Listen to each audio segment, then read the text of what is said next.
Friends, வணக்கம். Welcome back to Tamizhamudham. அனைவருக்கும் வணக்கம்.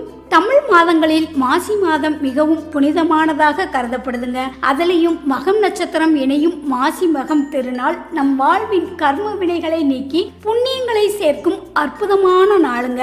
இந்த ஆண்டு மார்ச் 2ஆம் தேதி மற்றும் 3ஆம் தேதிகளில் வரவிருக்கும் மாசி மகத்தின் சிறப்புகள் என்ன, நாம எந்த கோயிலுக்கு போகணும், என்ன பரிகாரங்கள் செய்யலாம் அப்படிங்கிறத பத்தி இன்னைக்கு பார்க்கலாங்க.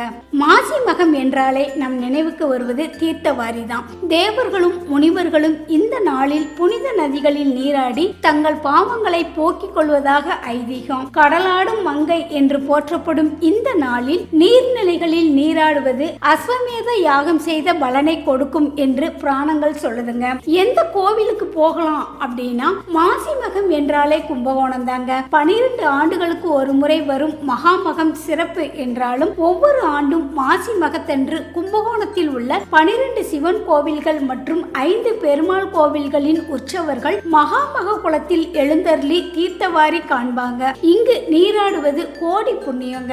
அடுத்ததாக திருச்செந்தூருங்க. முருகப்பெருமானின் அறுபடை வீடுகளில் ஒன்றான திருச்செந்தூர், சென்னை மயிலாப்பூர் கபாலீஸ்வரர் கோவில், மகாபலிபுரம் போன்ற கடற்கரை தலங்களில் சுவாமி கடலில் எழுந்தருளி தீர்த்தவாரி நடைபெறுங்க. இந்த இடங்களில் சுவாமி தரிசனம் செய்வது மிகுந்த பலனை கொடுக்கும். எங்களால எங்கேயுமே போக முடியாது அப்படின்னா, உங்களோட ஊருக்கு அருகில் உள்ள புகழ்பெற்ற கோவில், குளம் அல்லது புனித நதிகள், அதாவது காவிரி, வைகை, தாமிரபரணி இருக்கும் இடங்களுக்கு சென்று நீங்க இறைவனை வழிபடலாங்க.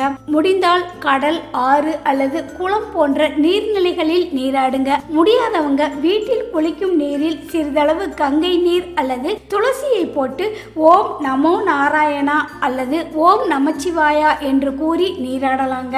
மாசி மகம் முன்னோர்களுக்கு திதி கொடுக்க மிகச்சிறந்த நாளுங்க. பித்ருதோஷம் உள்ளவர்கள் இந்த நாளில் தர்ப்பணம் கொடுப்பதன் மூலம் முன்னோர்களின் ஆசியை பெற்று குடும்பத்தில் தடைபட்டு வந்த சுபகாரியங்கள் தடையின்றி நடக்குங்க. அதே மாதிரி ஏழை எளியவர்களுக்கு உணவு அல்லது துணி தானம் செய்வது உங்களோட 7 ஜென்ம பாவங்களையும் போக்குங்க. திருமணமாகி நீண்ட நாள் குழந்தை வரம் வேண்டவங்க இந்த நாளில் நீர்நிலைகளில் நீராடி உமா மகேஸ்வரரை வழிபட்டால் நல்ல பலன் கிடைக்குங்க. மார்ச் மாதம் 2ஆம் தேதி திங்கட்கிழமை அன்னைக்கு காலையில 8:20 மணிக்கு மகம் நட்சத்திரம் ஆரம்பிச்சு செவ்வாய்க்கிழமை 3ஆம் தேதி காலையில 8 மணி வரைக்கும் மகம் நட்சத்திரம் இருக்குங்க. அன்றைய நாள் பௌர்ணமியும் கூட.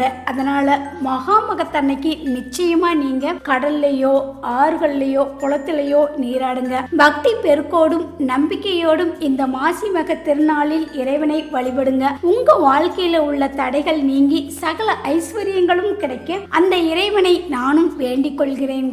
இந்த தகவல் உங்களுக்கு பயனுள்ளதாக இருந்தா உங்களோட நண்பர்களுக்கு ஷேர் பண்ணுங்க. மறக்காம நம்ம சேனலை சப்ஸ்கிரைப் பண்ணுங்க. நன்றி, வணக்கம்.